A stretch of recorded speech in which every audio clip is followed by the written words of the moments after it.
Hey guys, welcome back. Hot one today. It's about 100 degrees outside. The humidity is ridiculous. And guess what kind of work we have coming through the door? Air conditioning.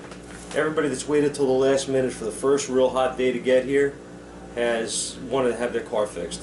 Alright, I'm not a big fan of that. Usually want to fix it before it breaks, like I did mine last week in my Jeep.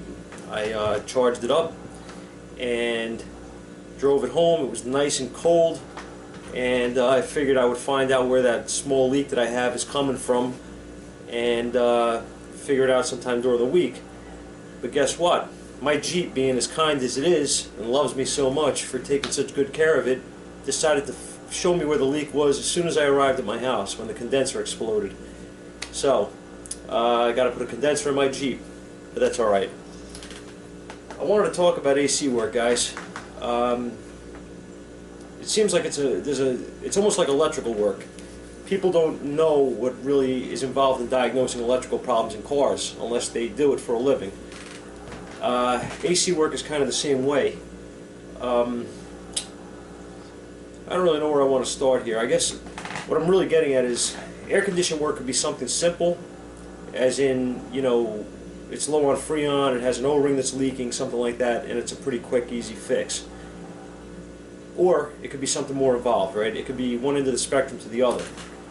So what I'm talking about is AC work. A lot of people will go to the store if their car isn't blowing cold air, and they'll go to they'll go to one of these parts places, and they'll pick up some cans of usually it's going to be 134A nowadays, or you know, R12 was years ago. Obviously we're past that, I guess, for the most part, and then you have the 1234YF stuff that's out now, which most independents like myself are not yet using because the cars are too new. We're not going to be seeing them. So unless you're a body shop, you really don't mess with that. But what I wanted to explain was there's a right way and a wrong way to do everything. Okay. Now you can go to the store and buy these cans of Freon for whatever the hell they cost. I don't know, $8, $15. I'm not sure what they run. And you can buy your adapter, and you can throw your Freon in and hope for the best. What I see a lot is people that go to the stores and buy that sealer, or the Freon with the sealer in it. Don't use that stuff. This video isn't really directed towards techs because you guys already know this stuff. I'm directing this more towards the do-it-yourselfer, I guess, and the guys that just are curious about AC stuff. AC work is like anything else. You have to know what you're doing. There was a time when you had to have a license to buy, you know, Freon. I guess those days are past for the most part, right? But you should know what you're doing before you start getting involved in that stuff. You're working with pressures and stuff that you need to understand, and you need to be able to read gauges correctly and know what the system is doing and what the system is telling you by those gauge readings.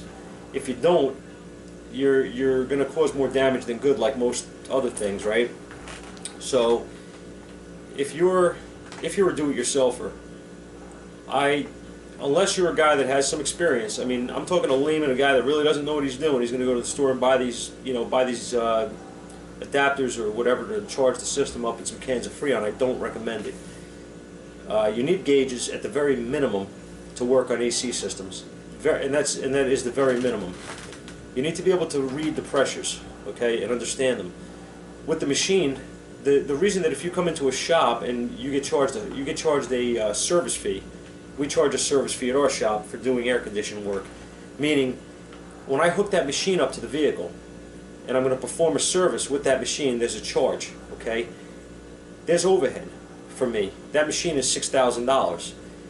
The upkeep on the machine is costly every year. So there is maintenance on it. You have to change filters, you have to change the oil, you have to, you know, on the vacuum pump, you do have to maintain these machines. And even when you take care of these things meticulously, guess what happens? They break. When they break, I don't know about some of you guys out there, I don't work on them myself, I have to send it out.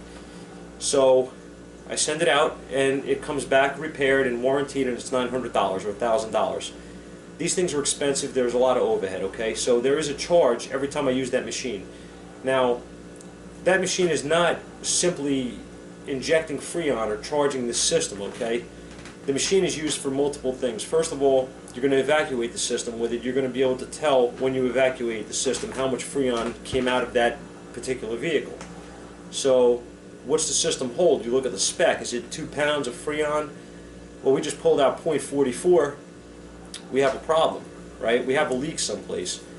So unless somebody let it out into the atmosphere, we have a leak. So now what we have to do is we have to vacuum the system down, and we have to recharge the system, and then we have to add UV dye into the system, and we're going to look for leaks, okay? Or we're going to use our combination of the UV dye maybe in a leak sniffer, or whatever you want to call it, electronic leak detector, which I'm not a big fan of. They have their place. I won't get into that right now. But my point is, it's worth it to have the system working properly, charged properly, and not just throw some cans in until it feels like it's cold enough, because one, you have not vacuumed the system down, so there could be moisture in it. You may not be able to get the Freon to charge due to air or moisture in the system if you don't vacuum it down properly. Once you do charge it, it may not be charged to the proper spec, meaning it may be a little low, which means it's not going to work as it's not going to be as cold as you would want it to be. Or it's going to be overcharged, which is not what you want it to be either, because that can also cause problems, okay, with high pressure and things like that. So there's a reason for everything. There's a tool for things for a reason, okay? Having the machine is not something a do-it-yourselfer is going to do unless they go to some kind of garage sale or something, maybe, and find one cheap. And used, I mean, they're thousands of dollars usually, so that's really not likely, right? The point is, go to a shop, have them do it correctly, because in the long run it will pay off in, you know, in your system's performance. Now, that's the main reason why AC systems are, you know, that kind of work isn't really for a do-it-yourselfer, okay? The other thing is that there's potential for the repairs to become expensive. Now, I've had many situations where, which, like everything else in my place, we get a lot of work from other shops. We get a lot of work from guys that have tried to repair their own vehicle and failed, sometimes failed miserably. We have, you know, that type of situation. So we don't really know sometimes when we get a car in. I know some of you guys are lucky out there that have shops that your customers just come to you and drop the car off, and they say whatever it is, you know, they want it fixed, and they don't start tampering with anything or going all over the place to different price shopping around and having guys tamper with their car. They come to you specifically. We have obviously our customers that stay with us, but we get a lot of outside source work too, so that can become a little hairy, because you have a guy that changes a compressor. I'm going to give you a quick example. We had a guy that changed his compressor on his Buick. He put two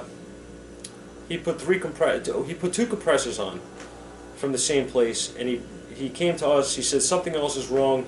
My mechanic put two compressors on. I bought them myself. They're brand new, and I know it's not the compressor. You don't know what he's talking about. So I says, all right. So we get the car in the shop. We check it out, and the compressor was bad. It wasn't building any pressure. So I went through the system. Sorry, my phone again. You guys are used to that, right? I replaced the. I pulled out the orifice tube, checked it for any contamination, didn't find anything wrong. I put a new one in anyway, just as a maintenance. Obviously, it was out, and we moved on from there. And I explained to the gentleman, "You do have a faulty compressor," and he's like, "It can't be. It's impossible." And I said, "Well," "it's not impossible. I don't know where you're getting these things from." And he's like, "Well, how much would it be for you to get me a compressor?" I gave him a price, and he goes, "That's 3 times as much as I paid." So I says, "Well, the compressor I'm pricing is a brand new Delco unit." He says, "Oh, well, that's crazy. It's too much money. I got it for whatever." So I was like, "Okay. So what do you want me to how do you want me to handle this?" He says, "Well," he said, "would you do the job if I give you the compressor?" I says, "Yeah, but," I said, "putting 2 of them on and being from the same place and they're no good, I don't trust it." He said, "Well, I want to try another one." He's like, I think he did something wrong." I said, "He didn't do anything wrong. It's the compressor." Didn't want to listen. I explained to him now that if I put the compressor on and it doesn't work, he still is paying me for the labor, because I'm not doing the job for nothing. If he wants me to get the compressor and put it on, then it'll be warranted. Otherwise, there's no warranty. He agreed. He went and got his own compressor. I put it on, and it was the same issue. Okay, we had no pressure, didn't work, and at that point, you know, he was annoyed, I guess, frustrated, and I told him, I said, you get what you pay for. So if you don't want, you know, he said, well, I'm going to go get another one. I said, I'm not putting it on. And he said, well, I'll pay you. I said, I'm not doing it. I refuse to do it. I said, if you're going to go get another one from the same source, you put it on yourself, or bring it back to your guy and let him spend his day changing air conditioning compressors on your car. And I got other jobs to do that I could actually fix and get out of here and make customers happy. I don't want to do it. So he says, you're refusing. He said, I'm willing to pay you. I said, I don't care. I don't want to do it. So with that, he left, and he came back two days later, I would imagine it was, 2 or 3 days later, and he says, could you get me that compressor? I says, yep. He says, okay. So I removed his crap compressor that he was buying for whatever stupid amount of money he was getting it for, put mine on, for Delco on, and his AC system is never colder. So you can't buy junk parts. You do get what you pay for, okay? And you will lose your mind trying to put a piece of crap part on a car, and then only to find out that after you put this crap part on the car, it doesn't work, and it's, you know, it's the part that's no good. You're thinking it's something else. It's not. It's a defective part.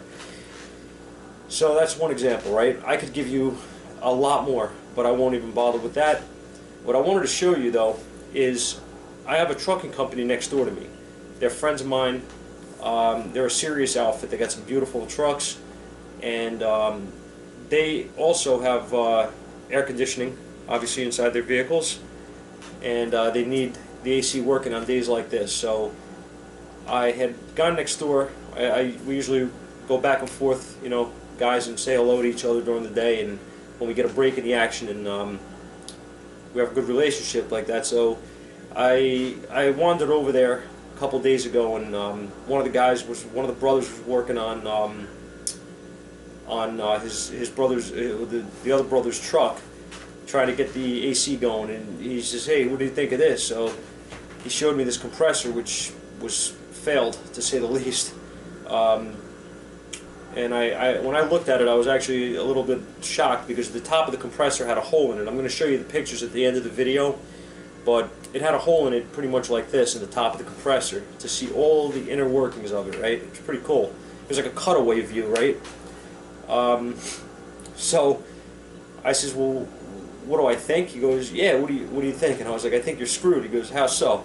He goes, I got another compressor on the shelf. I says, yeah, but I says, you have everything else. And he goes, what do you mean? I says, well, the compressor's shot. Obviously, that's goes without saying.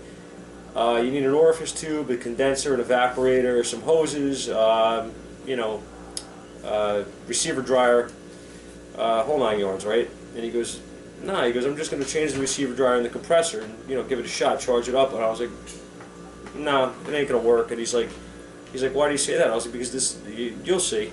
So I said, let's pull the orifice tube out and take a look. So we removed the lines off of the evaporator, pull out the orifice tube in pieces, and it was just completely destroyed. I mean, I don't have a picture of the original one, because it was just in pieces, and it's all metal shavings and crap. It was just shot. So I told him the only option you have is to change everything, honestly, because I don't see it working, you know, at this point, not with that much damage. So I tried flushing it out, blowing through everything, the lines and all that stuff. Changed the accumulator, changed the compressor, changed the orifice tube, and made sure that everything else seemed to be clear.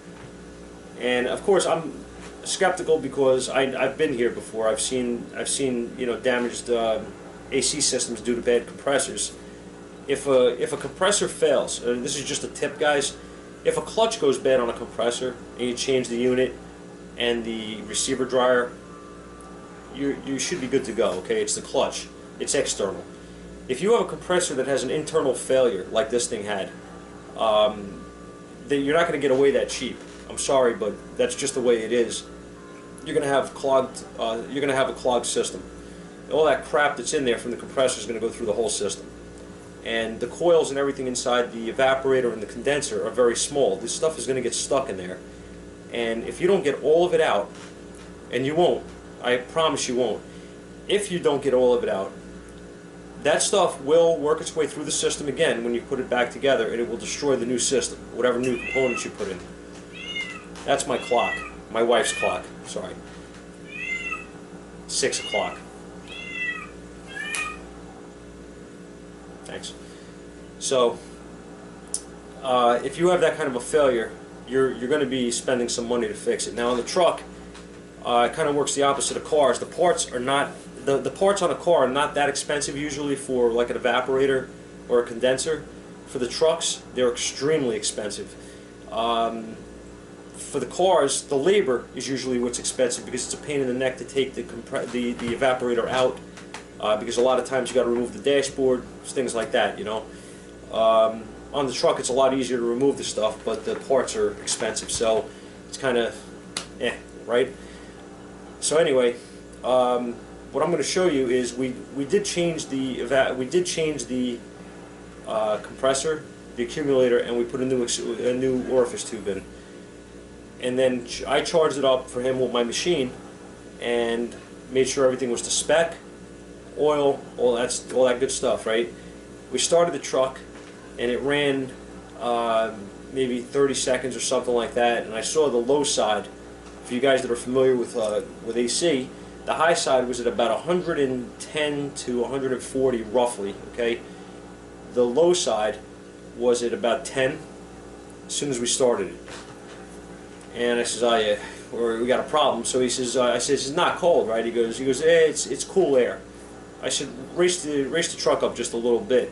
So he brought the RPMs up, and what do you think happened? The low side buried, went right into a vacuum, pulled 30 inches of vacuum. So I said, shut it off. So at that point, we pulled the new orifice tube out that we just put in, and the picture is at the end of the video. This system is done, okay? This is what happens when you get involved with AC work. And for a do-it-yourselfer, you guys may not know this. If you do a compressor that failed like this, and it may not blow a hole through it. I mean, it failed internally, but it didn't blow a hole through the side of the compressor, right? It doesn't matter. You still have all that debris inside. All that material is broken inside the system. So be very, very careful of how you approach repairing it, because you may spend a lot of money on parts that you're going to ruin. Okay? The receiver dryer that's in there is clogged completely. That we put in, the compressor more than likely is not going to be worth a crap. We don't know yet, but I doubt it's going to be worth crap. But that's the way. I mean, it's not anything that anybody did wrong. It's just that's what happens with these systems. So if you do AC work on your own vehicle, know what you're doing or don't do it. And I'm just giving you friendly advice, okay? I hope this helps somebody. If you guys have any questions or comments or whatever, feel free to leave them in the... Okay? Have a good day, guys. See you soon.